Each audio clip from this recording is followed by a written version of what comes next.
Я хочу начинать все строить по-другому. Я хочу свою жизнь начинать строить по-другому. Свое отношение строить по-другому. Господь, дай мне быть, я хочу быть плодотворным, плодовитым после этой недели. Я хочу быть радикальным благословленным. Я хочу стать источником благословения. Проговори мне лично.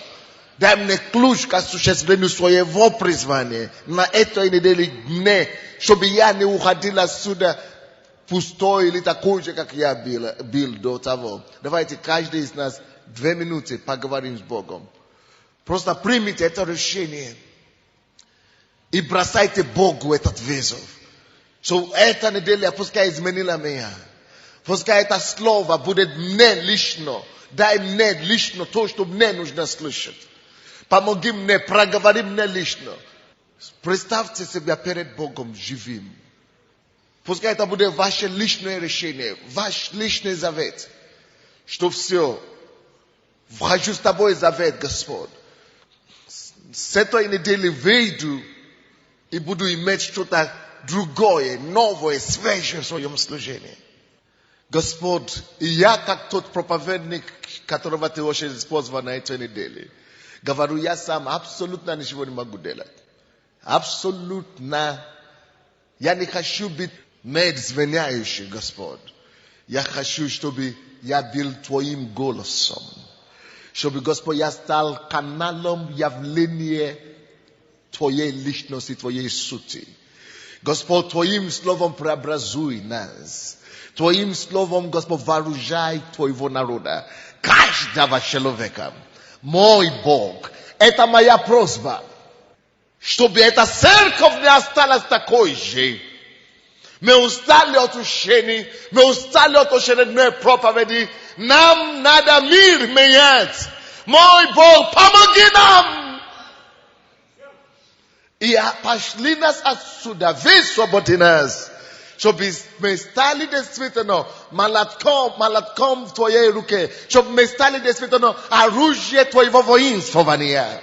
Господь, так возьми и так употреби. Во славу только Твою, во славу Иисуса. И весь народ сказал Аминь. Я хочу читать сегодня вам от Матфея, 22 глава, 37 стихи начиная.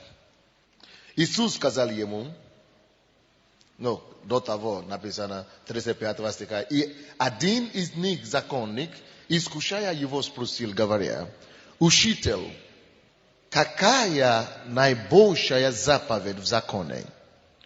Иисус сказал ему, «Возлюби Господа Бога твоего всем сердцем твоим, и всею душою твоею, и всем разумением твоим, сия есть первая и наибольшая заповедь. Вторая же, подобная ей, возлюби ближнего твоего, как самого себя». Я сегодня буду говорить второй заповеди, потому что в 40 стихе написано, на сих 2 заповедях утверждается весь закон и пророки. Сегодня я хочу говорить с нами на такую тему, и завтра тоже я продолжу. Вкладывай Божьи инвестиции. Давайте посмотрим с вами, и хочу вам сказать, что вот в этом месте Писания, которое мы читали с вами, в Евангелии от Матфея, 22 глава, и не только там, мы видим, где самый большой вклад. Самый большой Божий вклад мы видим здесь. Он говорит, возлюби Господа Бога своего. Это есть сам Бог. И Он призывает нас познать Его и любить Его. Всем сердцем, всем разумом, всей крепостью. Так, а потом, кроме и после самого себя, Бог ставит только одну вещь следом, за собою.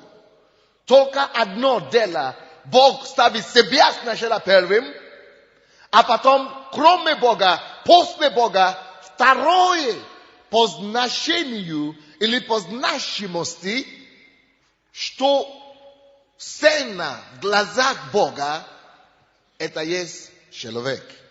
Поэтому он говорит, первая заповедь такая, наибольшая, возлюбите меня, потому что я самое большое, я автор жизни, я ваш источник, я все во всем.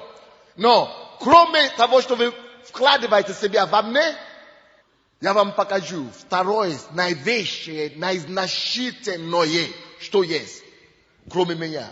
Возлюбите и вкладывайте себя в это. В кого он указал? Возлюбите ближнего, как самого себя. Почему он говорит, как самого себя? Потому что ближний и сам себе это одно и то же, человек. Ближний, он говорит об одном и том же, о человеке. Поэтому возлюбите людей, возлюби людей. Люди, это самая большая ценность, которая у тебя может быть на свете. Это самая большая ценность, куда ты можешь вкладывать свою жизнь, кроме Бога, это люди. Куда ты можешь вкладывать себя, свою жизнь, свою энергию, свои ресурсы, свои деньги. Поэтому он говорит, возлюбите, это вторая наивысшая заповедь, возлюбите ближнего, как самого себя. Почему человек наивысшая ценность на свете? Потому что в человеке, и в человек Бог сделал наивысшие инвестиции. Именно в человеке Бог сделал наиценный вклад. Сам Бог инвестировал в человека. Сам Бог сделал вклад, инвестицию. Вы знаете в чем? В нас. За что мы любим говорить? Евангелие от Иоанна, 3 глава, 16 стих. Что там написано? Ибо так возлюбил Господь Бог мир, что отдал Сына Своего. Так? Чтобы всякий, веровавший в Него, не погиб, но имеет жизнь вечную. Всякий, человек. Бог за человека отдал жизнь. Нету высшей ценности, чем человека. Бог вкладывал свою жизнь, отдал свою жизнь на алтарь смерть, чтобы человека искупить. Он верит в человека. Он поверил в людях. Он поверил в них настолько сильно, что он посчитал нужным умереть за человека. Мудрость говорит нам, друзья, о том, что если человек имеет такая большая ценность в глазах Бога, то в наших глазах человек должен иметь ценность. И не просто ценность. Человек должен иметь самую большую ценность. Вы знаете, почему еще? Почему Бог посчитал, что можно на человека сделать ставку? Почему такую большую ставку можно сделать на человека? Почему так Бог решил? Это не потому, что Бог смотрит на... Как тебя зовут, брат? Назар. Бог не смотрит на Назара и говорит, Назар спит, или он наркоман. Поэтому на него не стоит вкладывать. Он не достоин. Как тебя зовут? Артем, станьте. Артем студент, учится в библейской школе, хороший, не курит, не пьет. За него нужно вкладывать. На него нужно вкладывать. Бог так не делал. Бог решил вкладывать самое дорогое, что у него есть. Человека.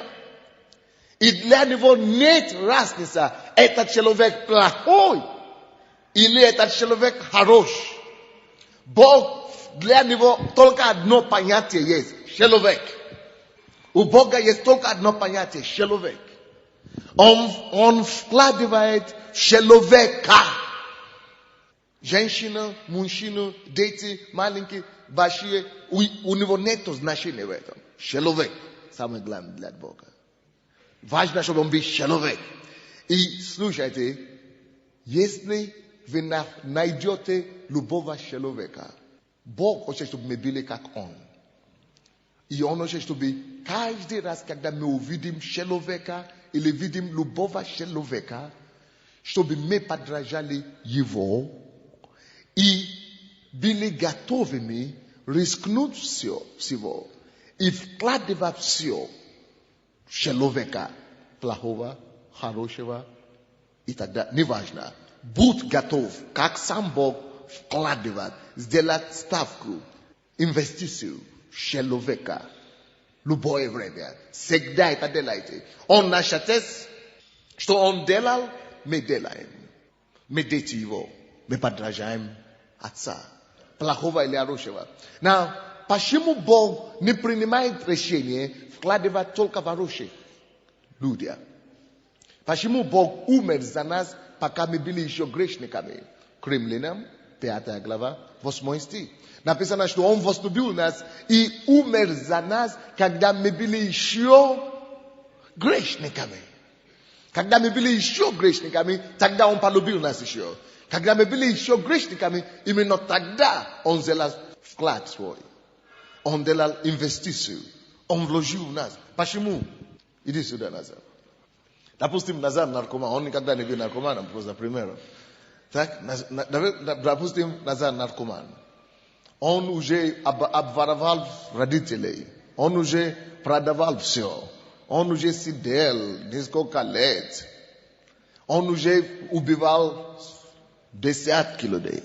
Допустим. Он, короче, негодяй. В тюрьме сидит. Отверженный полностью. Забраковали его. И Бог берет и говорит: слушай, я не только буду тебя любить, но я делаю ставку на тебя. Я все то, что у меня есть, Бог, у него единственный сын, мой единородный сын, я готов, чтобы отдать жизнь за тебя, чтобы искупить тебя, чтобы служить тебе. Я отдаю тебе все. И Бог призывает нас: вы мои дети, вы христиане, вы называетесь моим именем, делайте то же самое. Почему? Почему не хорошего этого Артема он вкладывается, а почему бомжа, допустим, алкоголика, наркомана? Или ему все равно, или за хорошего тоже, ему все равно. Но Бог пришел, во-первых, не для здоровых, но для больных. Во-первых, не для праведников, а для грешников. Слушайте сюда. Причина, почему Бог всегда готов делать инвестицию и вклад в человека, какой бы он ни был, и призывает нас делать то же самое, вкладывать в нашу жизнь. А самая большая ценность, которая у нас есть, товар, самый большой товар, который у нас есть, вы знаете что? Это не наши деньги. Самая большая ценность, которая у нас есть, это наша жизнь. Бог, самый большой, что у Бога есть, это Его жизнь. Он отдаст свою жизнь. Свой самый большой, самый дорогой. Самый дорогой, который у нас есть товар и ценность. Это не вещь, это не деньги, это наша жизнь. Вот Бог тоже призывает нас вкладывать нашу жизнь тоже в человека. Как Он вкладывает свою жизнь в человека. Смотрите, что побудил Бога пойти на такое как бы неблагодарное дело? Очень часто мы смотрим на служение людям как на неблагодарное дело. Это ты так думаешь. Бог знает, что это очень благодарное дело. Смотрите, почему Бог это делает? И почему Он призывает нас вкладывать в человека и ценить человека? Самое то, что вам надо ценить больше всего на свете, это людей. Человека. Людей. Цените людей больше работы. Цените людей больше денег. Цените людей больше достижений. Цените людей больше, чем стремления человеческие. Цените людей больше, чем какие-то портфолио. Цените людей больше, чем должностей. Цените людей больше всего. Причем любого. Хорошего и плохого. Почему? Бог знает, что Он делает. Бог знает историю человека. Бог знает, из чего человек сделан. Бог знает, что человек был сотворен по образу и подобию. Поэтому материал, который человек сделан, как бы суть человека, содержание человека, тогда обозначает, есть Бог, Божий. Потому что человек сотворен, Бытие 1:26. Вы это знаете, да? Потому что человек сотворен по образу и подобию Божию, значит, человек есть суд Божий внутри себя. Божие, как это сказать, шестинка Бога в себе. Человек есть семя, вот, семя Божие в человеке. Семени Бога есть в человеке. Вы понимаете меня, нет? И потому что семени Бога есть в человеке, Бог знает, что хотя человек стал грязным, хотя человек стал беспорядочным, хотя это семени Божье, которое в нем уже не видно, это семени уже как бы побитые, покрытым, Бог знает, что Он ищет. Посмотрите, один пример я вам приведу. Я читал одну книгу однажды, и там написано процесс, как люди ищут золото, как люди находят бриллианты.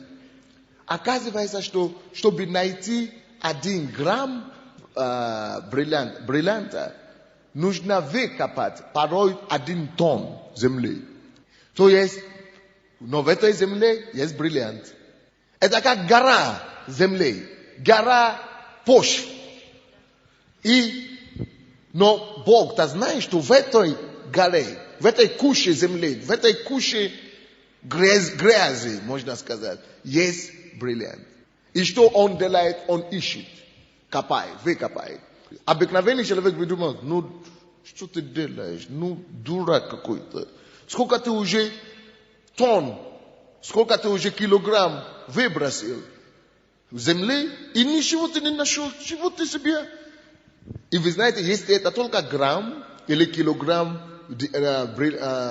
бриллианта там, то даже когда эта гора земли уже стала равниной, уже ничего не осталось, якобы ты еще все равно ничего не увидишь. Только последний, когда ты уже детали уже ищешь, тогда ты видишь, что-то есть, нашел. Человек таким же образом. В каждом человеке есть бриллиант. Закрытый в нем. Даже если он убийц, даже если он наркоман, даже если он алкоголик, не забудь одно дело. Бытие 1:31. Там написано, когда Бог сотворил человека, Он сказал, весьма хорошо. Слушайте, это принцип. Бог сотворил всех хорошими. Пишите это себе. Это важно, чтобы вы запомнили. Все человек хороший. Все люди хорошие. За всех людей можно и достойно умереть. И в каждого человека, во всех людях стоит вкладывать. И во всех человека можно вкладывать даже жизнь. Потому что в этом человеке есть суд, частинка Божия. Есть бриллиант. Каждый человек сотворен хорошим. Если вы будете это знать, и если вы будете знать, что в каждом человеке есть Божья частинка, это значит, что каждый человек способен также принять Бога. Потому что бездна бездну вызывает. Что это значит? Подобный вызывает подобного. Если частинка Бога есть в нем, эта частинка Бога тянется к Богу. Поэтому каждый человек способен прийти к Богу. Каждый человек, он никуда не денется. Частинка Бога в нем есть. Потому почему? Бытие 1:26. Он сотворил, он все равно. Он может это не знать. Он может даже никогда никто ему не сказал. Но частинка Бога в нем есть. И эта частинка, которая в нем тянется к оригиналу, к источнику, подобному. Бездна взывает к безднам. И поэтому вы можете вложить себя, вы можете вложить, Бог это знает. Поэтому, когда он нашел, Назара, он не говорил, Боже мой, сколько грязи покрыло его. Ничего, я буду копаться в него, я буду работать над ним. Эти грязи будут выпадать по одному, эти земли отпадут, а внутри, я знаю суд его, там внутри, бриллиант. Я дойду до этого бриллианта. А тут ругаешь его, тут сломает, тут говорит. Нет, я знаю, что в тебе что-то хорошее есть. Слушайте, жизнь, которая дана нам, мы начинаем оправдывать. И эта жизнь оправдана только тогда, когда мы ее используем, употребляем ее и вкладываем ее туда, куда Бог ожидал, чтобы мы вкладывали. Без этого твоя жизнь не оправдывается. Твоя жизнь получается бессмысленная. Если твоя жизнь не направлена на то, чтобы вкладывать туда, куда Бог ожидал, предназначил, чтобы она была вкладывана. Если твоя жизнь не была вкладывана в Бога, а как в Бога? Бог далеко, через людей. Если ты не будешь вкладывать свою жизнь в людей, это то, что Бог ожидает от нас. Убирать от них почвы, грязи и обнаруживать бриллианты, которые в них. И помогая им обнаруживать эти бриллианты и возвращая их к образу оригиналу, откуда они взяты Божьему. Если вы не вкладываете в людей, если вы не работаете с людьми, вы просто теряете время. Вы делаете бумагу на заводе, подписываете, или бьете компьютер, кнопку, ничего не связано с человеком, но с людьми вы не вкладываете в человека, в людей. Вы пропадаете каждым днем. Алло. Вот почему я так благодарил Бога, я так был в восторге, когда Бог дал нам систему 12. Я думаю, наконец-то мы нашли систему и структуру, как каждый человек может себя вкладывать в других людей. Находить людей и находить и обнаруживать бриллиантов из них. И вкладывать себя то, которое будет вечное. Но люди, они думают, что программа, группа 12 это очередная программа. Ну, кто-то сделает, я просто буду ходить в церковь. Вот как люди запросто пропадают и теряют свое время запросто.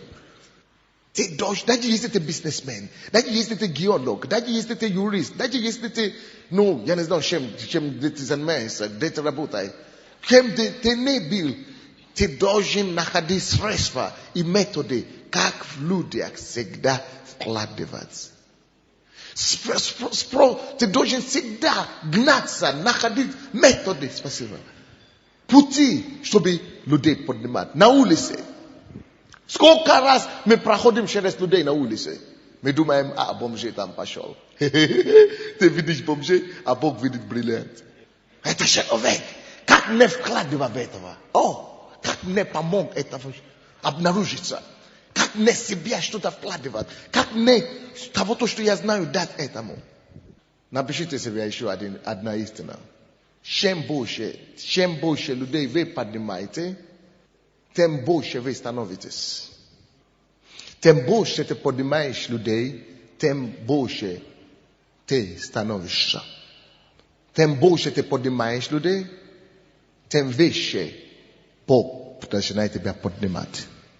Поэтому настоящее возвеличение не бывает там, где нету инвестиций в Божий вклад. Там, где нету вклада в Божьи инвестиции. Бог призывал нас вкладывать в Него и вкладывать в того, что Он сотворил по Его образу и подобию.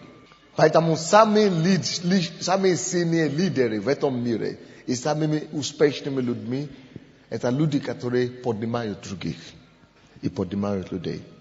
Люди, которые способны поднимать других. И вы знаете, напишите критерии людей, которые состоятельные люди, или вернее успешные люди перед Богом. Знаете, мы можем быть успешными перед человеком и не быть успешными перед Богом. Масса людей в этом мире, которые успешны в бизнесе, успешны где-то еще, успешны в политике, успешны в глазах людей, даже в церкви. Большие церкви построили, вот я большой человек, босс. 10 тысяч людей у меня в церкви, значит. Но они могут быть неуспешными в глазах Бога. И поймите меня, пожалуйста, когда я говорю о том, что вкладывать в людей, это не значит, что мы все должны стать проповедниками. Во всех ваших... Почему Бог дает талант, дар, призвание? потому что талант, дар или призвание, это все средства, которые Бог тебе отдал, оружие, которое Бог тебе лично дал, через которые ты можешь служить людям другим и этим помочь им состояться и раскрыться, вкладывать в них. Так что ты можешь быть политиком, ты можешь быть в адвокатуре, ты можешь быть в бизнесе, ты можешь быть где-то и еще состояться все равно как людей, как человека, который поднимает других. Короче, критерии, напишите, критерии людей, которые успешны перед Богом, которые поднимают людей, которые успешны, и которым удается хорошо поднимать людей, и которым удается набирать группу, допустим. Давайте будем брать примеры, группу 12. Какие критерии? Почему у этого получается, а у меня не получается? А почему к этому тянутся люди, а ко мне не тянутся? Вот есть такие, которые говорят, вот, я не такой человек, я не человек людей, я не, как они говорят, я стеснительный, я один, как они говорят, я индивидуальный, замкнутый, я какой-то, это не мой стиль, я не народский для людей, или как они говорят, я не общительный, он общительный, он людей народа, он человек народа, он так, это не вот так дано ему. Но, вы знаете, что это не потому, что кому-то дано, кому-то нет. Это все зависит от того, что ты знаешь. Посмотрите на общие критерии людей, у кого получается поднимать других людей. У кого кто действительно успешен в том, чтобы поднимать людей, у них только одна критерия. Поэтому, если у вас еще нет группы 12, и если вы не поднимаете людей, вы не состоялись в этом направлении, у вас не получается поднимать людей, это вы увидите вашу проблему здесь. Все успешные люди, которые успешны в том, чтобы поднимать людей, имеют одна критерия вместе. Они все правильно думают. Они имеют правильный взгляд в отношении людям или человеку. Давайте я по-другому скажу. Общие критерии, которые у них есть в том, что они делают правильные выводы о людях. Какие выводы вы делаете о людях? Когда вы, допустим, пришли... Вот сейчас я только что разговаривал с одним парнем. Его зовут МС Пастор. Он уехал, да? Да, у него работа. Вот, он там танцует на брейк-данс, там, на Крещатике, на улице, там прыгает, делают вот такие, там тусовку делают. То есть с молодежью, и молодежь окружает его и так далее. Но этот парень, я так выяснил, что его даже в церковь уже не принимают, потому что я говорю, не приведи этих людей в церковь, потому что эти все рокеры, эти панки, эти сирожки, волосы такие. Когда ты видишь эти панки, допустим, они появились сейчас, их много сейчас на Крещатике. Вот, какой вывод ты приходишь, к какому выводу ты приходишь? Вот, люди, которые успешны перед Богом, и люди, которые успешны вкладывают в людей, люди, кому удалось поднимать других людей, это только благодаря этому критерию, этой критерии. Они приходят к правильному выводу относительно людей. Когда они видят панкеров, они не думают, что это мужчины в сирожках. Допустим, этот парень, он говорит, он пастор, а у него в нос сирожка висит. Он пробил нос, ему 43 года. 43 года. Сирожку, оба и ушах, еще в нос уши не хватало. По-человечески это еще ничего, а у него волосы такие, как красные, больше, чем у пастора Софии. Он накрасил красный подосту.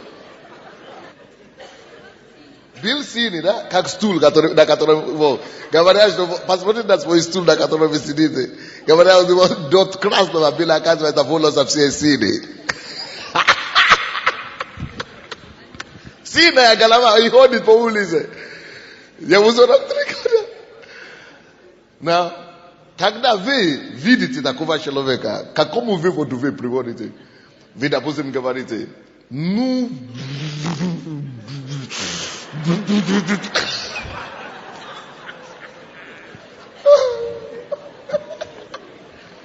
До чего он додумался?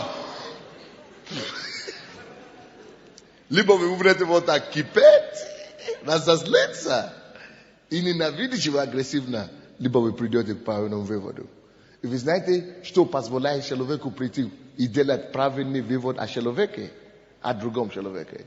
Какой бы он ни был, бомжей, вот какой, как МС, этот пастор или любой. Это то, что ты знаешь. Если ты движимый тем знанием, что каждый человек хороший, изначально он был сотворен весьма хорошо. Весьма хороший. Ты это знаешь. И ты движимым этим, ты придешь обязательно к правильному выводу. Если ты движимым тем, что в каждом человеке есть семя Божье, семена Божьи, частинка Бога, потому что он сотворен по образу и подобию, ты придешь к правильному выводу о человеке.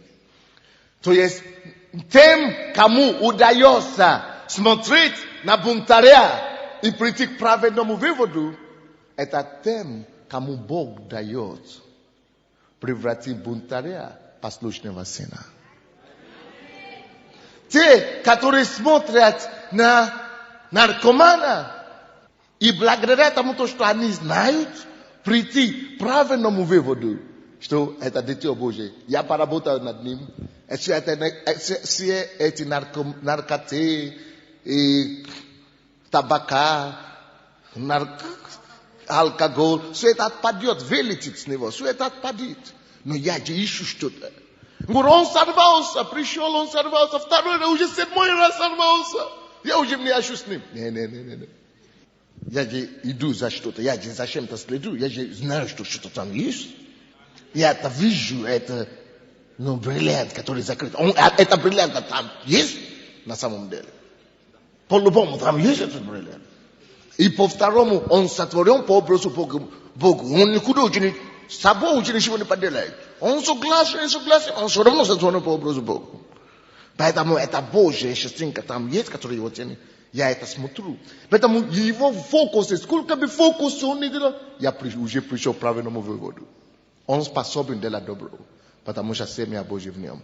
Он способен меняться. Он способен быть другим, потому что в нем есть бриллиант. Он способен измениться. Он способен стать хорошим, как Бог изначально его сотворил, потому что он сотворил его изначально хорошим. Он способен, он станет хорошим. Я только буду работать с ним. Это моя проблема. Я как искатель золота. Я буду чистить это землю с него. Я буду убрать эти все грязи с него. Но я дойду до этого самого сути. Золота. Бриллиант. То есть вот такой, вот люди все успешные. Вот, Сережа, иди сюда. Скажи мне то, что тебе я сказал, твой учительница в школе. Иди сюда, быстро, бегом. Он наркоман. Сколько лет ты был наркоманом? Ага, вот. Он был наркоманом, когда сюда пришел. Они уже, мама его, я помню, пришла ко мне в церковь. И она говорит, у меня сын, вроде бы он куда-то ходил, но он уже все уже отмахивали руки на него, он уже сидел, он уже бил все, он уже даже в школе его гнали. И когда он потом, я говорю, приведите его. Просто, и когда она привела его, я даже уже не помню, я даже не знал, когда привели его. То есть, просто как-то в церкви, все. Только через какие-то полгода мама приходит ко мне, вот это мой сын, который я говорю. А я говорю, Боже мой, как это? А он начал молиться на ночной в это время. Я его видел, он уже ходит молиться, слово считает. Как это? А когда он успел показаться? Я думал, что вы еще не привели. Он говорит, нет, я привела его в церковь, просто уже все, он освободился, все. А потом он, однажды я его свидетельство слышал. Я думаю, что это как раз, я только его сейчас видел, я говорю, как раз это хорошее свидетельство. Что тебе учительницы в школе сказали, и как ты превратился потом того, как они сказали? Был такой момент, во время, когда я учился в классе 5, у нас преподаватели проводили родительское собрание вместе с учениками. И нас в классе было 4 негативных таких человека. И нас вызвали в присутствии всего родительского комитета, всего родительского собрания, в присутствии учеников. И нас 4 склоняли, в общем, в присутствии директора и так далее. И потом 3 ребят посадили, и меня одного оставили, и занялись одним мной. И вышел преподаватель истории, он сказал такие вещи. Он сказал, в общем-то, относительно этих 3 еще ладно. Но с этой мразью, дорогие родители, я бы вам советовала вообще, чтобы ваши дети не соприкасались ни в каком общении. И впоследствии именно эти слова, они... Именно слово «мразь». То есть я не знал вообще лексического значения полностью этого слова, что оно означает, но я понял, что это негативно до такой степени. Да, но я, наверное, был таким действительно, потому что генетически мне это передалось. У меня отец был уголовником и так далее, и так далее. И впоследствии, может, даже если бы я и хотел общаться с порядочными детьми, то, в общем-то, вот это вот... характеристика, вот этот ярлык, который мне поставили, он в моей жизни перечеркнул все будущее положительное, там, учебное высшее заведение. Я занимался музыкой, я отказался, бросил поступать в музыкальное училище, хотя у меня была перспектива, только лишь потому, что я уже не мыслил себя среди порядочных людей. И впоследствии, конечно же, общество мое, действительно были это уголовники, криминальный уголовный элемент города Киева, и вообще судимые люди, у которых по 7, по 6 судимостей, то есть, и я среди них общался. И практически я свою жизнь готовил к тюрьме. То есть я знал 100%, что я должен стать серьезным очень криминальным авторитетом. Это было заложено во мне. И я благодарен Богу, что Он меня нашел. Слава Богу. То есть учитель или учители видели его и говорят, что все, с этим ничего не будет. Это мразь. Мразь. Все. Только уберите ваших детей, чтобы не прикасались к ним. Мразь. Постановление. Один видит мразь, но он пришел в церковь. И мама уже все бросила все надежды. Она говорит, приведите его. Мама привела его в церковь, но Бог увидел не мразь.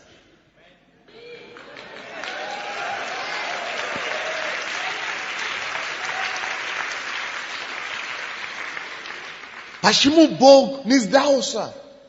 Не сдавался по поводу него. Наоборот, отдал жизнь за него. Он-то его видел, когда он отдал жизнь. Потому что Бог-то знал, что вы говорите, это мразь. А я вижу образ мой. Я поработал над ним. Он превратится в этот образ. Каждый человек такой.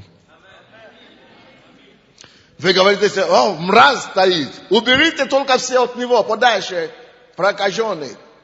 А он говорит, подобие мое. Он как я. А где это, Господь? Мы это не видим, не похож. Да, внешне не похож. Но внутри суть, содержание, частинка внутри. Это мое подобие. А все это все грязь, груз, земля, внешне. А там внутри суть его. Я там бриллиант. И когда он пришел, и Бог искал людей, только которые может, Бог искал только людей, которые смогут принять правильное решение и прийти к правильному выводу в отношении него. Всю жизнь с 5 класса, сколько лет ты пришел в церковь уже? 26 лет. Вот. 12 лет, да? 12 лет до 25 лет Бог не мог его связать с человеком, который мог бы прийти к правильному выводу относительно него. Бог искал это, сколько лет получается? 13 лет, да? 13 лет Бог не мог это найти, пока он не пришел в церковь. В церкви создана атмосфера, чтобы мы принимали людей праведным решением, праведным выводом. Мы принимаем людей, каждого, любого, плохого, хорошего, алкоголика, наркомана, бомжа, мы принимаем всех праведным выводом. Вот люди, которые успешно трудятся, и которые успешны в глазах Бога, и успешны в понятиях людей, успешнее только по одной причине. Они делают правильные выводы относительно другого человека, благодаря тому, что они знают. И это правильные выводы дает им успех в работе с человеком или с людьми. Спасибо.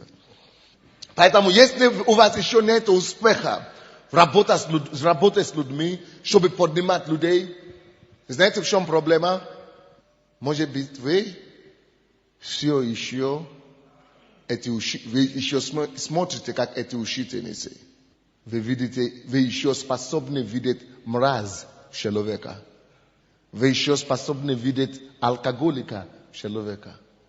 Вы еще способны видеть неверующего человека. Вы еще способны видеть грешника в человеке. Вы еще способны видеть несовершенство человека. Если честно, у меня в церкви хватает разных людей. Но я уже не вижу несовершенства людей. Я вижу, но тут же автоматически уже закрываю глаза на них. Автоматически. Я закрываю глаза, и я начинаю принимать. Я знаю, что я дойду до хорошего. Я только должен донести до него. Просто должен донести до него. Он нормальный. Я-то знаю. Все люди говорят: пастор, ты не видишь очень. Как ты пастор? Какой ты пастор? Ты не можешь это судить его, выгнать и так далее. Я говорю: он не понял. Ну как мне это объяснить? Ну ты не понял. Ну что поделаешь? Но я вижу что-то другое. Он плохой сегодня, но я не вижу сегодня, я вижу завтра. Он плохой внешне, я не вижу внешне, я смотрю внутрь. Что-то будет. Он плохой в действии, поступка, характер, да. Но это не его дух, это не его суд, это не его образ и подобие. Я вижу что дальше. Если вы начнете видеть людей правильно, у вас начнется получаться с ними работать. Примите решение сейчас. Начинать смотреть, если вы бизнесмен, на ваших клиентов по-другому. Примите решение, начинать воспринимать на улице людей по-другому. Молитесь за них, свидетельствуйте их, любите их, как хорошего. 2 Коринфянам 5:16. Там есть интересное место. И этот принцип, откуда я взял? Отсюда. Потому, отныне.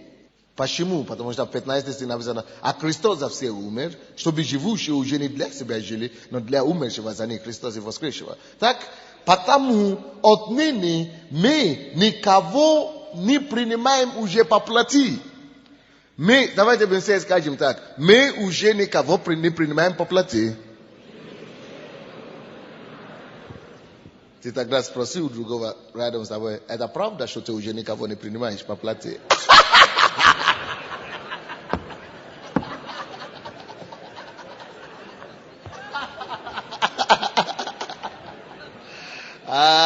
Друзья, я понял, не надо солгать. Масса из нас мы только и по плате принимаем. Мы только по плате и принимаем. Но нельзя, друзья. Нам нельзя принимать людей по плате. Я вам скажу, что вредно здесь. Почему по плоти? Если же и знали Христа по плоти, даже Христа уже не знаем не по плоти. Вы знаете, почему нельзя? Мы уже никого не воспринимаем по плоти. Это принцип. Напишите это себе.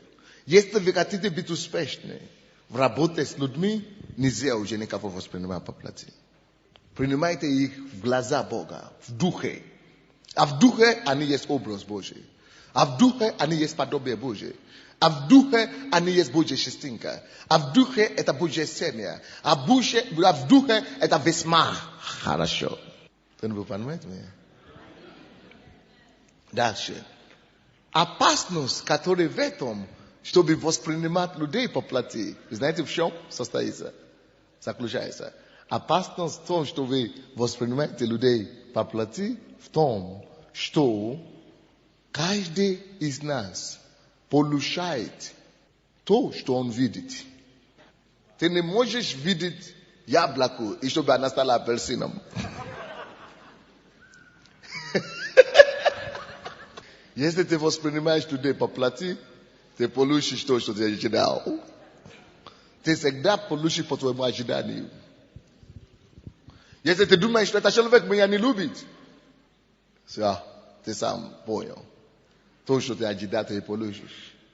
Если ты говоришь, это человек меня не воспринимает, а человек сам, он вообще о тебе не думал.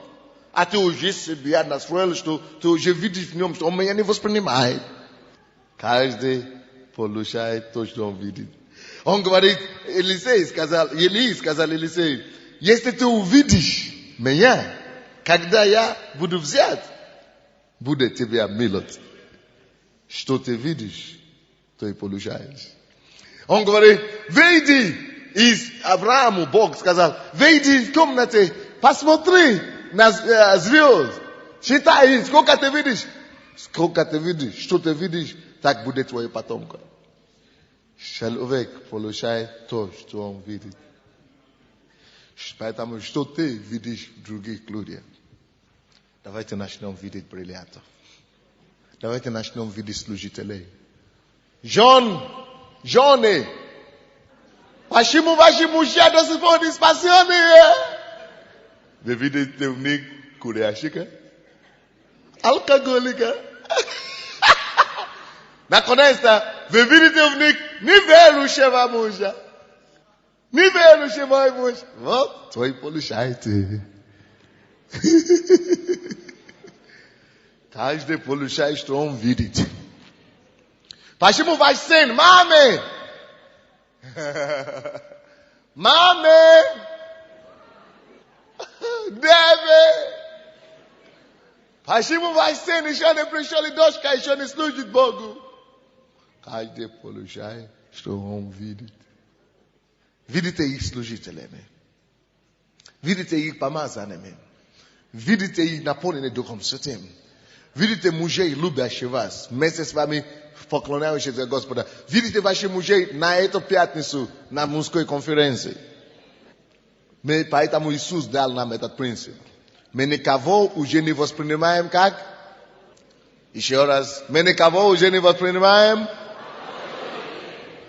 Мы никого уже не воспринимаем по плоти.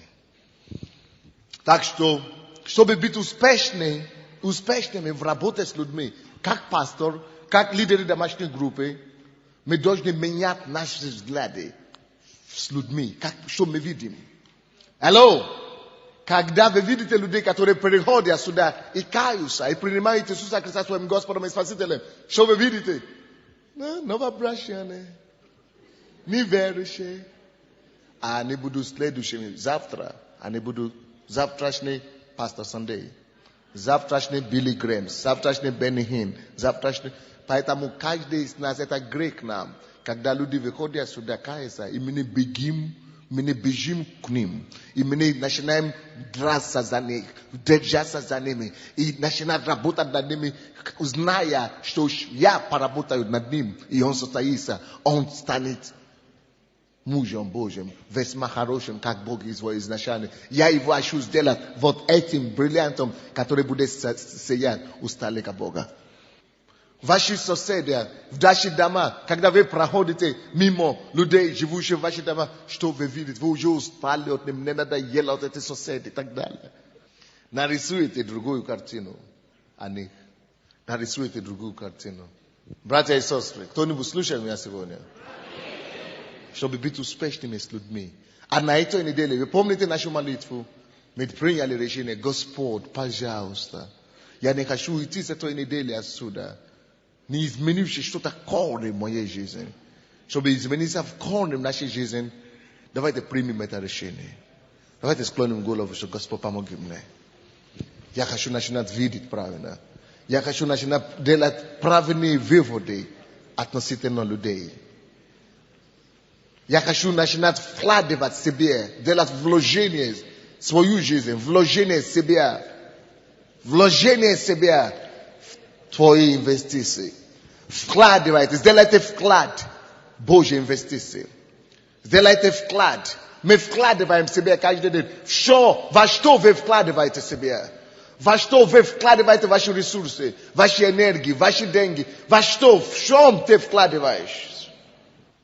Давайте скажем, что Господь, помоги мне не просто видеть правильно, но превратить, помоги мне быть человеком, который делает людей, который превращает, который находит бриллиантов в людях, и который превращает людей в драгоценные ценности Божьей. Теперь послушайте, еще один пункт я вам дам до того, как мы уйдем сегодня. Вы пишете, не?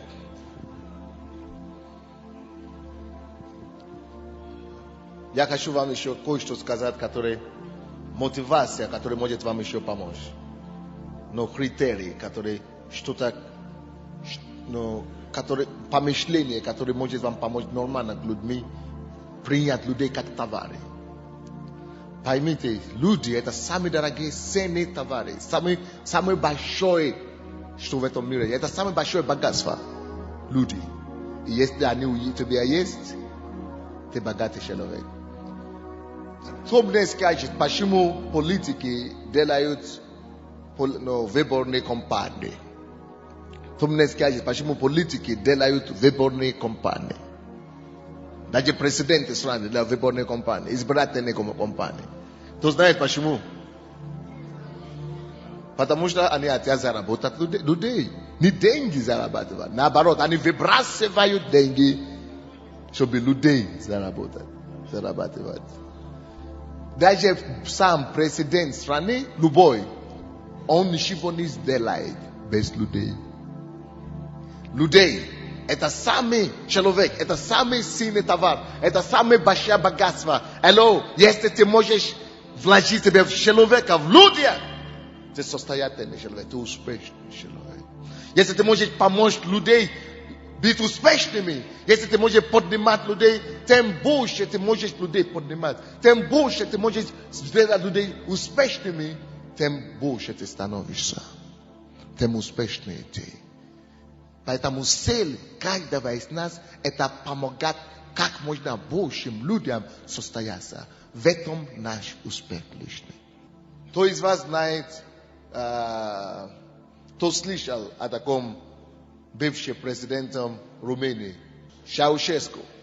Кто знает его концовку? Его сняли голову, его убили. Вы знаете, кем он был до того? Президентом страны, диктатором. Он думает, что это он важен. Нет, люди важны. Milosevic недавно был. Milosevic. Или как? Milosevic. Он во власти. Они думают, что это власть сделала мне, как я есть. Это мое президентство сделало мне какой, как я есть. Нет.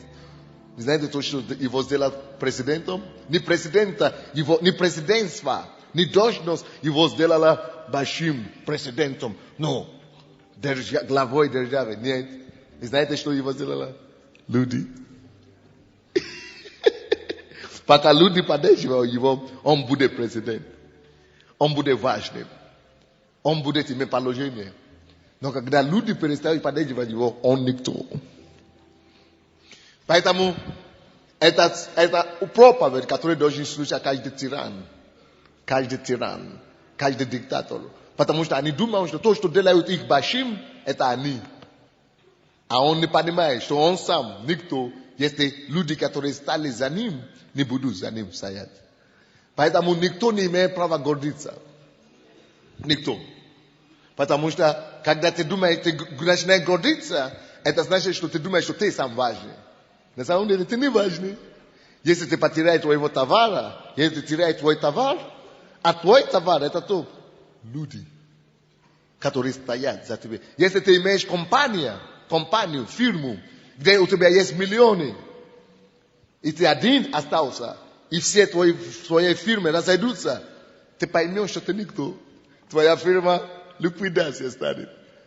Банкротство. Кто-нибудь слышит меня?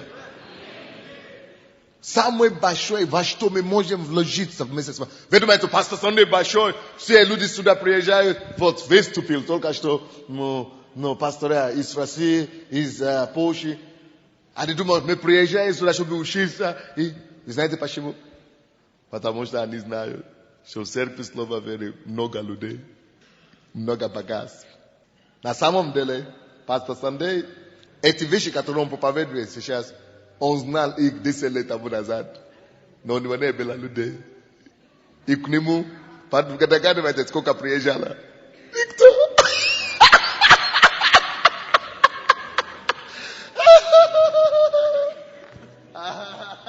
Поэтому, когда пастыря говорят, не количество надо, качество.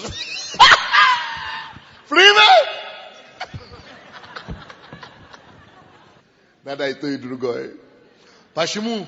Не только, почему нужно количество? Потому что когда у тебя их нет, ты никто. Но когда количество есть, и качества нет, вы знаете, что будет? Ты потеряешь количество очень быстро. Качество помогает держать количество. Поэтому это на твой риск, если ты будешь только количество поднимать, и не будешь качество поднимать. Они убегут следующему проповеднику, который появится на улице завтра. И ты тогда поймешь ценности качества, дорогой. Потому что они не знают, они бегут постоянно. Там, где нет качества, бегут постоянно. Ищут, испытывают, ты теряешь. Ты имел вчера, теперь уже ничего не имеешь. Количество. Так что и то, и другое важно. Окей. Давайте я вам дам последнее то, что я хотел вам сказать.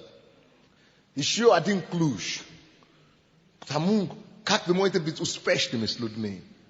Критерии, которые вы должны знать, чтобы быть успешным в работе с людьми. Кроме того, что вы должны прийти первые, вы должны прийти делать, вы всегда должны принимать и делать хорошие выводы, правильные выводы о людях. Во-вторых, это зависит от того, что вы знаете. А что вы знаете?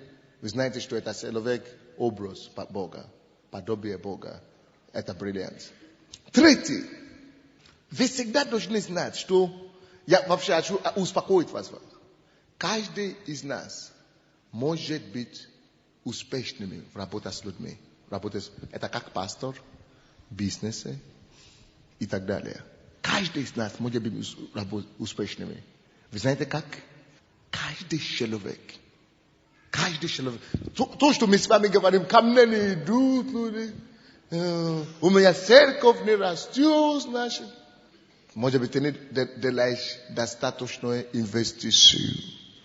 Ты не делаешь достаточное вложение. Когда ты делаешь достаточное вложение, достаточный вклад, урожай всегда, дивиденды всегда будет. Потому что вклад, инвестиция всегда приносит дивиденды. Но какой сейчас поможет вам? То, что должно мы знать и делать, чтобы люди пришли к нам, это то, что вы должны знать, друзья.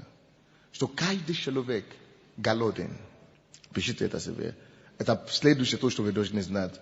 Критерий, который поможет, ключ, который поможет вам быть успешными в работе с людьми. Если вы будете смотреть на них и видеть их правильно, если вы будете делать правильные выводы о них, то вы должны тоже знать внутри себя, делать выводы для себя. Именно в том, что каждый человек голоден за что-то. Каждый человек что-то жаждет. Каждый жаждет что-то. Каждый человек голоден за что-то. Каждый человек что-то нуждается. Каждый человек чему-то стремится. Вы должны это знать. Для себя это вы должны знать. Вы должны это отметить себя. Каждый человек чему-то стремится. Каждый человек голоден за что-то. Каждый человек алчит что-то. Каждый. Душа каждого человека томится за что-то. Он хочет этого, не хочет. То бы он не был, его душа томится. Особенно если он без Христа. Допустим, пример тому, Чему томится каждый человек на земле. Во-первых, каждый человек жаждет, чтобы его признавали. Так? Чтобы признавали его дар, его способность, его индивидуальность, его красоту, его фигуру, его талант, его... Что еще давали? Его призвание. Каждый жаждет признания. Жаждет признания. Во-вторых, каждый человек жаждет восприятия. Это правда. Каждый хочет, чтобы он был воспринятым в обществе, на работе, в коллективе. Если вы будете создавать эти атмосферы, этим самым вкладывать себя в людей через восприятие, вы можете вкладывать себя. Когда люди, допустим, каются, вы приходите к нему и вкладываете себя в них через ваше признание. Вы признаете, молодец, вы так сделали хорошее решение, что вы пришли. Вообще, как вы попали, а? Почему вы знали, что вы в эту церковь надо прийти? Это же умница. Вы же правильно сделали. Вы что, посмотрите на меня тоже. Вы же молодец, вы же умница. Вы пришли сюда. Признание. Вы же правильно, это самое. Во-вторых, восприятие. Вы моя сестра, родной. Посмотрите, в Библии написано. Каждый, кто во Христе Иисусе, это новая тварь. Вы мой брат. Бог ваш отец. На вам мой домашний телефон. Восприятие. Я приглашаю вас домой, на чай. Расслабляется человек. Он хочет это. Он не говорит, но он хочет это. Каждый человек хочет признания. И каждый хочет быть воспринятым. Это правда. Следующее. Если вы будете вкладывать, и когда Бог говорит нам, вкладывайте себя. Некоторые из нас, мы поняли это развратно. Мы думаем, это значит проповедуем всем. Не всегда. Или брось, это значит, что я пилот. Брось свою профессию. Иди стать пастором. Когда он не призван быть пастором. Нет, где бы ты ни был, ты можешь вкладывать себя в людей. Где бы ты ни был, на любой работе. Кто-то говорит, я бы был лучшим верующим, я бы набрал группу, если бы я тоже работал все время для Бога. Если бы я не работал, только бы ходил по церкви, по офису, как все, как пастор, вот, поэтому я не успешный. Неправда. Вкладывайте себе там, где вы есть. Следующее, что человек жаждет. Любой человек жаждет. Люди жаждут. Каждый голоден. Голоден за восприятие, голоден за признание. Еще каждый человек голоден за компаньонство, как бы дружба. Но не дружба, как таково, а общение. Каждый человек жаждет общения. Не только общение, но компаньонство, оно лучше, чем общение. Это общение, которое составляет человеку дружбу. Это как общение, дружба и покрытие. Вы не просто дружите. Люди дружат по-разному, то есть, чтобы получить. А вы делаете им, вы выступаете им как компаньон. Вы добавляете к ним в общем деле. Компаньон добавляет другому. Он добавляет недостатки другому. То есть, общение, которое добавляет другому человеку. Каждый человек хочет принять. Каждый человек любит принимать. Приятно получать. Правильно? Поэтому Бог говорит, что блажение давать, нежели получить. Почему? Потому что получить всегда приятно. Поэтому все люди ищут такую дружбу, которая бы давала им что-то. Это правда. Общение, которое давало бы им что-то. Дало бы им знать. Почему вы пришли на эту неделю сюда? После работы, тяжелый день. Некоторые приехали, взяли отпуск. 50 человек с Польши. Это значит, взяли отпуск или что? Почему? Потому что они знают, что они что-то получат. Общение, приехали на общение, на это общение дает что-то. Дальше пишите. Поэтому ваше общение с людьми, если вы хотите вкладывать себя в людей, если вы хотите иметь результат в работе с людьми, ваше общение с людьми должно быть такое, которое дает им что-то, которое вкладывает другому что-то. Не просто, давай встретимся, привет, ты только что покаялся, давай, я твой наставник, значит, вот я. Ты пришел, чтобы сказать, что я босс, я твой босс. Никто не, ты есть босс, да. Я твой начальник, значит, я твой преподаватель. Привет, я твой преподаватель, да. Очередной начальник никому уже не нужен.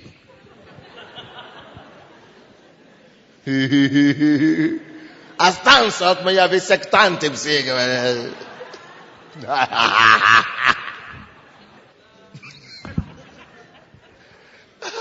Иногда мне смешно бывает.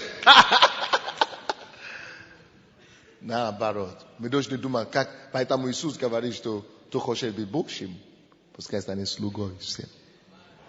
Когда вы будете служить им, тогда вы станете Божьим над ними. Но если вы... Так что ваше общение... Если вы хотите приобрести людей, ваше общение с ними должно быть такое общение, чтобы вы общались со стороны, чтобы служить им. Со стороны того, чтобы добавить к ним. Чтобы быть им слугой. Вот это такое общение всегда завоюет душу и сердце. Общайтесь с людьми, чтобы быть слугой им. Целью быть слугой. Следующее, что каждый человек голоден, жаждет. Каждый человек жаждет любви. Каждый человек жаждет любви. Убеждаюсь в этом каждый раз в моей жизни, в моей пасторской практике. Каждый день больше и больше. Допустим, пример такой. Я консультировал одной сестры. И к этой сестре красивая сестра. К ней относится ее муж не очень красивый, то есть неблагодарный, он бьет ее и так далее. Я, конечно, хотел ее успокоить, и я показал ей любовь. Как я должен быть делать, как пастор. Я ее объял, я ее погладил, я ей сказал, что она красивая. Может, не совсем красивая, но я говорю, красивая, и все. То есть, сделать все то, что я должен делать. Но я хотел очень донести до нее, что она красивая. Что она любима, вот так. И я донес до нее, что ты любима, ты... Вы знаете, что я обнаружил потом, через какое-то время? Я обнаружил, через 2 месяца она еще ко мне приходит, хочет общаться со мной постоянно. Постоянно хочет со мной общаться.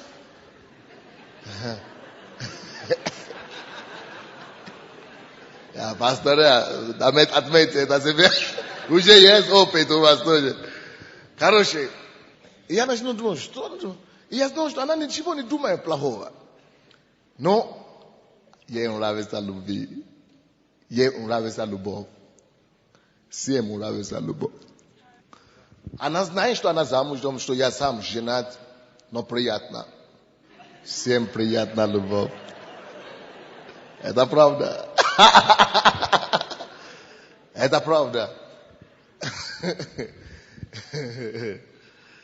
Если даже кто-то вас очень ненавидит, постарайтесь любить их по-настоящему. Любовь побеждает зло. Вот почему Иисус так сказал. Любовь сильнее зла. И зло нельзя победить злом. Знаете, чем можно его победить? Настоящее. Каждый жаждет этой любви. Признайте людей. Любите их. Скажите им добрые слова. Старайтесь донести до них, что они любимы. Потом у вас будет другая проблема. Как остаться от них. Если у вас нет людей, вот это хорошая проблема. Да. Каждый жаждет любовь. Следующее. Каждый жаждет понимания. Кто из вас женат здесь? Я вам скажу, самые большие ситуации, конфликтные ситуации, которые у вас есть в ваших домах и в ваших семьях. Знаете, когда это бывает?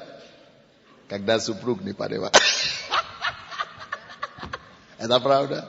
Вы выясните, когда ваш муж не понимает, вы хотите что-то сказать, но он бьет свое и все. Он гонит свое и все. Вы ему объясняете и так далее, а он свое. Или ваша жена. Вы пытаетесь ей что-то объяснить, а она свое. Ну. Тогда вы уже ничего вообще не хотите уже. Уже не хотите. Вы знаете почему? Понимание. Каждый жаждет понимания. Если вы будете стараться понимать людей, которым вы общаетесь, которые каются, люди будут тянуться к вам. Hello. Скажите кому-то рядом, ты можешь быть успешным в том, чтобы поднимать других. Каждый может быть успешным в поднятии других. Мы все можем быть успешными в поднятии других. Следующее. Последнее. Что каждый жаждет. Каждый жаждет что-то. Каждый жаждет. Каждый жаждет. Вот почему я, честно говоря, не могу быть таким проповедником, который приходит, когда все уже прославление закончилось, или когда уже все заканчивается, и приходит, теперь представьте меня, я пойду, а считаю проповедь, и задним дверью я убегу. Всякий раз, даже когда я устал, и мне приходится убежать физически, по-настоящему, мне плохо от этого. Даже чем тех, от кого я убежал. Я научил себе быть человеком, который любит людей. Научите себе быть человеком, который любит людей, которым приятно с людьми. Некоторые люди, они не могут терпеть людей, не могут выдержать людей. Ты еще подошел к нему, начальник, может быть, он твой, или он твой подчиненный. Ты ему говоришь, брат, можно? А он уже говорит, нет, хорошо, а что ты ответишь? Что ты говоришь, ты только два предложения успел сказать, хорошо. Не могут. А это что это говорит человеку? Значит, он не принят. Он его не понимает. Он не воспринят. Он не любим. То есть, этим вы уже сказали ему, вы уже отвергли его десятки раз. Успокойтесь с людьми. Люди – это самые вещи товары. Ничего ценных их нет. Поэтому, если вы хотите спешить и отмахивать от людей, не только с людьми. Научите выслушать их. Научите терпеть людей. Научите вкладывать людей. Научитесь душою тянуть их к себе. Ты любима, ты любим, ты любимый, ты дорог. И это последнее, то, что я хочу сказать. Каждый человек жаждет и хочет знать, что он дорог или достоин. Он дорог. Не все равно, не равнодушен. Он дорог. Он кому-то важен, он кому-то нужен. Полезным.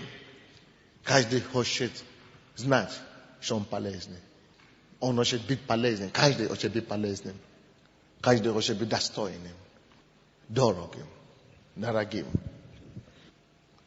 И Бог сделал нас такими. Знаете чем? В 1 Иоанна 3:1 написано: смотрите, какую любовь дал нам Отец. Чтобы нам называться и быть, чтобы нам называться, это уже хорошо, принят. Но не только называться, но и быть детьми Божьими. Посмотрите. 3 вещи здесь. Любовь, восприятие, понимание, достоинство, общение. Дети общаются с отцом. Все, то, что я перечислил вам, сколько пунктов получается? 7. Все, что люди жаждут. 6. Вот все эти 6 пунктов, они задержаны здесь. Это в 1 Иоанна 3:1. Все там есть.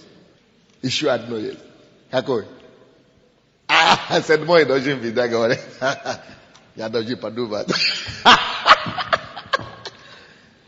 Кто-то может добавить потом. Но вот все это есть то, что люди жаждут. Каждый человек голоден. Если вы, послушайте, каждый человек голоден, но это не самое главное. И то, что вы не знаете, в том, что каждый человек ищет того, кто восполнит его голод, кто накормит его этими всеми пунктами. Будешь ли ты тем человеком, который восполнит голодным, напоит голодным, накормит голодным и восполнит жаждущим? Каждый человек голоден.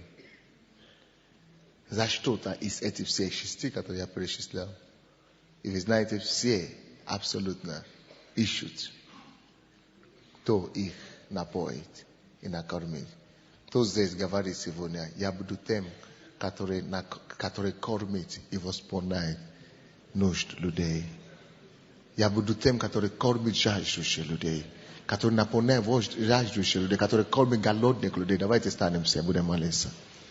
Если ты будешь этим человеком, скажи Богу, войди в завет с Богом. Это не просто молитву. Я не хочу, чтобы вы просто все молились. Я хочу, чтобы все закрыли глаза сейчас. Все закройте глаза. Станьте благоговейны перед Богом. И войдите в завет с Ним, что я буду тем человеком. Сегодняшнего дня человек станет моей ценностью номер 1. Человек станет центром моей жизни, моего внимания, моей заботы, моей жизни. Я хочу вкладывать в то, что ты вкладываешь.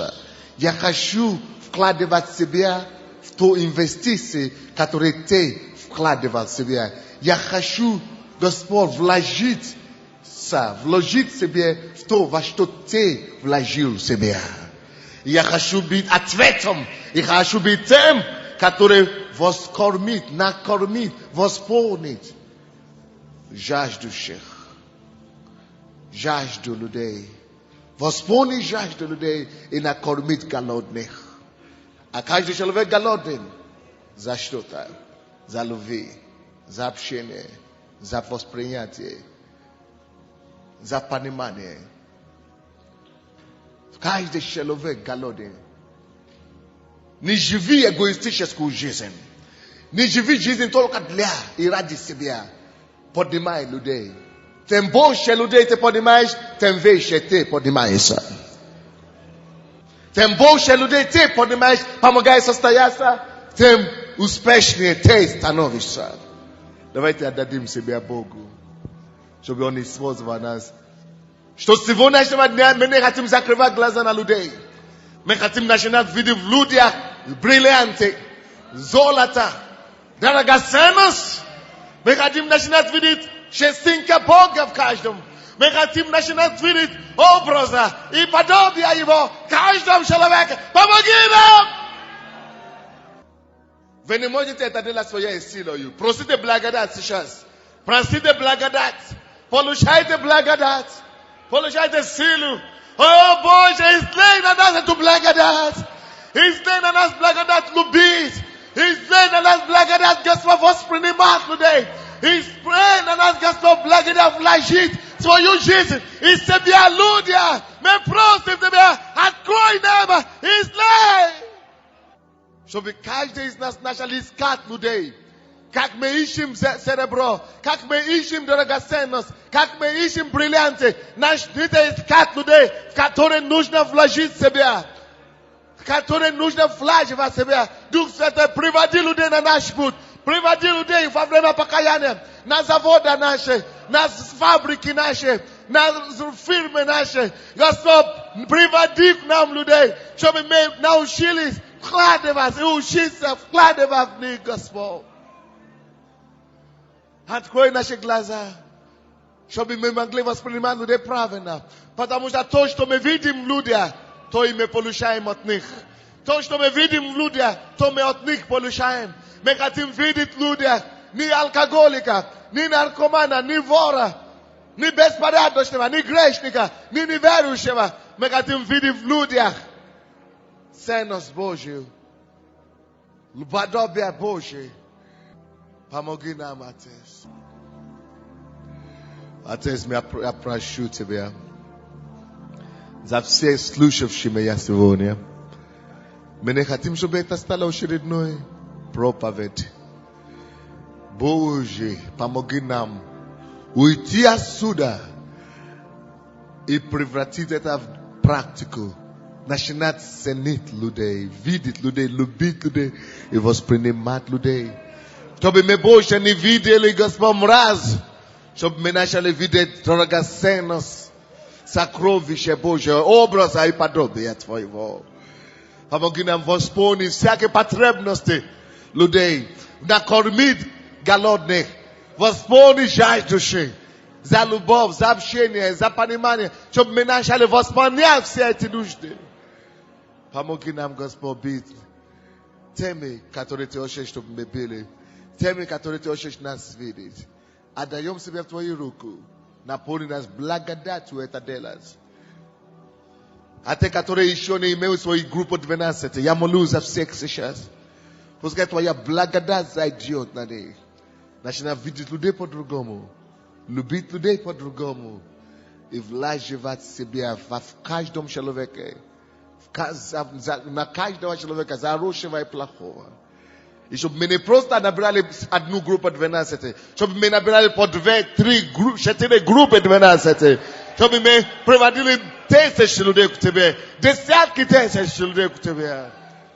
Тебе слава и хвала, Господь, во имя Иисуса Христа. И весь народ Божий сказал.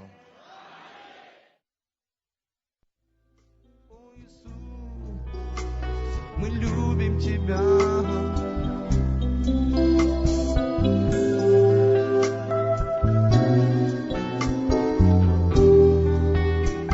О, мы славим Тебя, о Иисус.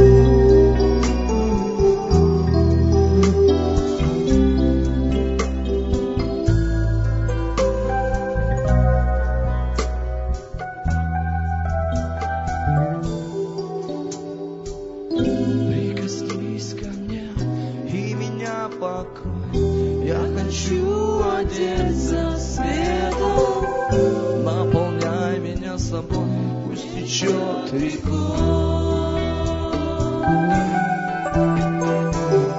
Твое слово вечной жизни и поток воды живой. Ты любовь во мне, я твой. О, прикоснись ко мне, прикоснись ко мне и меня покрой. Я хочу одеться светом. Наполняй меня собой, пусть течет рекой. Твое слово вечной жизни и поток воды живой. Ты любовь во мне, я твой. Только Ты один можешь мне помочь. Разгони, Господь, эти тучи прочь. Небеса открой и приди ко мне. Напои меня святым вином, посади меня за своим столом, накорми меня жизнью своею. Только Ты один можешь мне помочь. Разгони, Господь, эти тучи прочь. Небеса открой и приди ко мне.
вечной жизни и поток воды живой.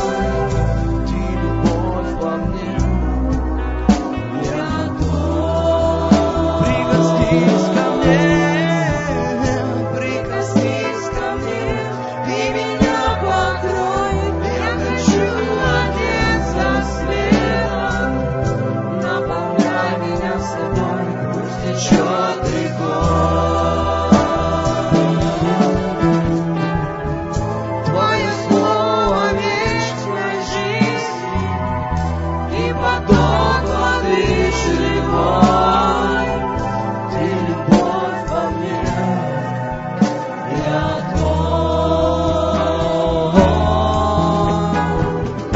Только ты один можешь мне помочь. Разгони, Господь, эти тучи прочь, небеса открой и приди ко мне.